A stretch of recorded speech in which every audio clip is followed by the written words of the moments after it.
안녕하세요. 풍해안삼 이원석입니다. 오늘은 세입자들이 전세를 사는 이유와 전세를 살면 안 되는 이유, 그리고 전세를 탈출하는 방법에 대해서 알아보겠습니다. 우선 세입자가 전세를 사는 이유를 알아보겠습니다. 전국이 자가 집주인은 56%이고 전월세 세입자는 44%입니다. 전국 주택보급률은 102.6%이고 서울은 98%입니다. 그러나 전국 주택 소유율은 55.9%이고 서울은 49%입니다. 세입자는 투자 위험 부담이 없고 보증금을 돌려받을 수 있는 전세가 안전하다고 생각합니다. 세입자는 집값 하락에 대한 걱정으로 집을 사는 것이 무섭다고 생각합니다. 그래서 집을 사기가 싫다고 합니다. 세입자는 집 살 돈이 부족해서 대출을 받아야 하는데 집값 하락에 대한 위험으로 대출 이자가 부담스럽게 생각합니다. 그리고 전세는 괜찮고 월세는 안 된다는 고정관념이 전세를 선택합니다. 월세 사는 사람들은 주위에서 가난하고 무능력한 사람으로 인식합니다. 그래서 월세 사는 것을 창피스럽게 생각하고 또한 월세 내는 것을 아까워하고 싫어합니다. 다음으로 세입자가 전세를 살면 안 되는 이유를 알아보겠습니다. 통화량이 늘어나면 인플레이션에 따른 물가 상승으로 실물 자산인 부동산 가격도 동반 상승합니다. 아래의 광의 통화량과 서울 아파트 매매가격 지수 추이에도 보듯이 통화량과 서울 아파트 가격은 우상향으로 같은 방향으로 움직입니다. 특히나 최근 2014년에 서울 중위권 아파트 시대가 4억 5천만 원에서부터 시작하여 2019년에는 9억 원까지 급상승하며 세입자의 심한 상대적 박탈감과 양극화 현상이 심화되어 사회적 갈등 요인이 되고 있습니다.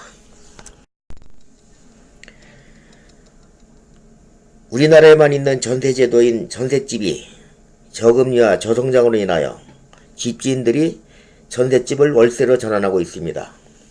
그래서 전셋집 비중은 점점 들고 상대적으로 월세집 비중이 늘어나서 50% 정도 되고 있습니다. 그러나 세입자들은 여전히 월세집보다 전셋집을 선호하고 있습니다. 그래서 전셋집 매물 부족 현상으로 전세금은 계속 오르는 추세입니다. 또한 전세가가 오르면 매매가도 같이 따라서 오릅니다. 그리고 집주인들이 과거에는 부동산이 오른다는 확신으로 전세금을 활용할 목적으로 대부분 전세를 주었습니다. 그러나 현재는 집주인이 저금리에 이자가 싼 융자를 많이 받고 전세 대신 월세를 줍니다.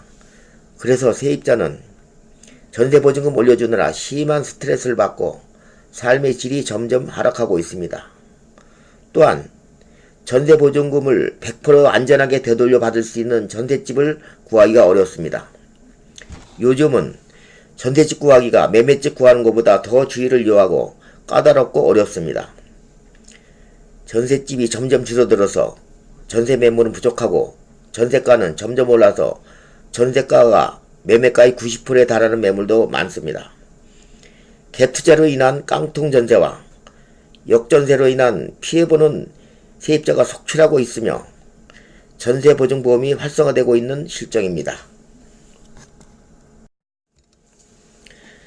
그래서 세입자들이 전세를 탈출할 수 있는 방법을 알아보겠습니다. 전세를 탈출하는 첫 번째 방법은 부동산 이론을 공부하여 재테크 마인드를 쌓으세요. 현재 부동산 재테크 유튜버로 활동하시는 분들이 약 50명 이상 됩니다. 이들 유튜버들 중에서 이론과 실물을 겸비하고 실제로 투자를 하며 성공한 실력 있는 유튜버들도 꽤 있습니다. 이분들은 다양한 부동산의 재테크에 관하여 쉽고 재미있고 유익하게 많은 정보를 제공하고 있습니다. 이분들이 유튜브를 보시고 공감을 하시거나 궁금한 사항이 있으면 댓글도 달고 소통을 하며 꾸준히 공부를 하면 부동산 재테크 마인드에 많은 도움이 될 것입니다.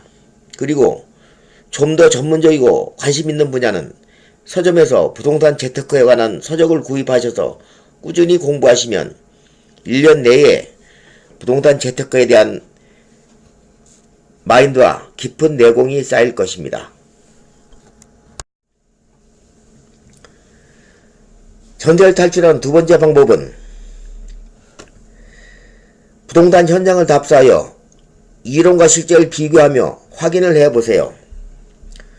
부동산 이론을 공부하시면서 관심이 있는 부동산은 번거롭지만 시간을 내어서 부동산 현장을 직접 발품을 팔아 답사해 보시길 바랍니다. 현장에서 이론과 실제 상황을 비교해 보시고 현지 주민들이나 입주자들과 대화를 하면서 정보를 입수하시고 궁금한 사항을 문의해 보시면 실제로 많은 도움이 될 것입니다. 특히 인근의 공인중개사를 방문하여 매매가격, 임대가격, 개발정보, 투자 전망 등의 정보를 알아보시고 신뢰감 있고 실력 있는 공인중개사들과 친분을 쌓아 놓으시면 앞으로 부동산 투자를 하는데 상호간에 매우 유용합니다. 전세를 탈출하는 세 번째 방법은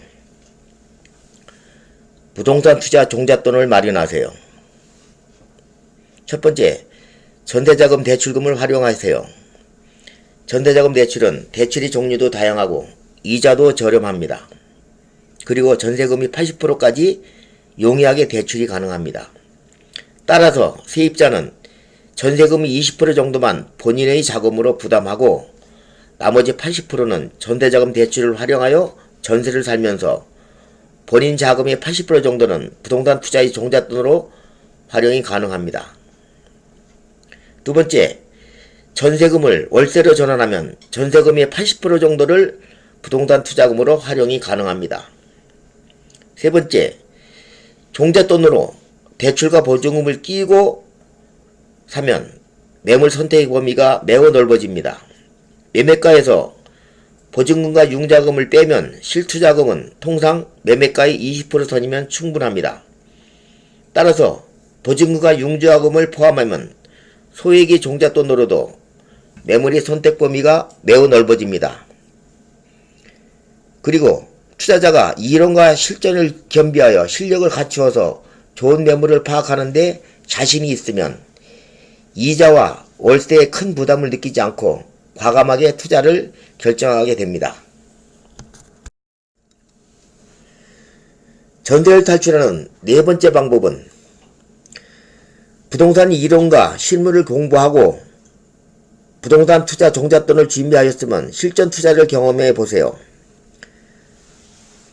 첫째, 작은 규모와 투자 목적에 맞게 투자를 결정하세요. 부동산은 지역별, 종류별, 업종별, 투자 목적별로 부동산의 투자 대상과 투자 방법이 매우 다양하고 많이 있습니다. 따라서 투자자의 작은 규모와 투자 목적에 맞추어 투자 대상을 잘 선택해야 합니다. 두 번째, 소액 투자부터 시작해 보세요. 부동산도 주식과 같이 투자 금액이 소액인 1,000만원 미만부터 1억원 미만까지 투자할 수 있는 매물이 많이 있고 또한 그 이상의 다양한 투자 대상도 많이 있습니다. 그러나 이론과 실전을 겸비하여 매물의 가치를 충분히 스스로 자신있게 판단할 수 있을 때까지는 소액 투자부터 시작하여 실전을 쌓아가는 것이 중요합니다. 그래서 결국 전세를 탈출하세요. 세입자가 부동산 투자의 이론과 실전을 통하여 부동산 재테크의 마인드를 터득하고 내공이 쌓이면 스스로가 자연스럽게 투자 마인드가 전혀 없고 집주인만 좋은 일 시키는 전세에서 탈출하게 될 것입니다. 부동산 투자는 투자자가 안정적으로 거주할 수 있고 또한 투자 수익도 올릴 수 있는 내 집 마련 주거용 주택 투자가 최우선입니다. 우리나라 사람은 자산의 70%가 부동산입니다. 부동산 투자의 이론과 실전을 쌓아서 좋은 매물을 구할 수 있는 능력을 꾸준히 기르면 전셋집 탈출은 물론이고 앞으로 다가올 은퇴 준비와 노후 준비에도 충분히 대비할 수 있을 것입니다. 따라서 하루라도 빨리 부동산 재테크 공부를 시작하시기 바랍니다.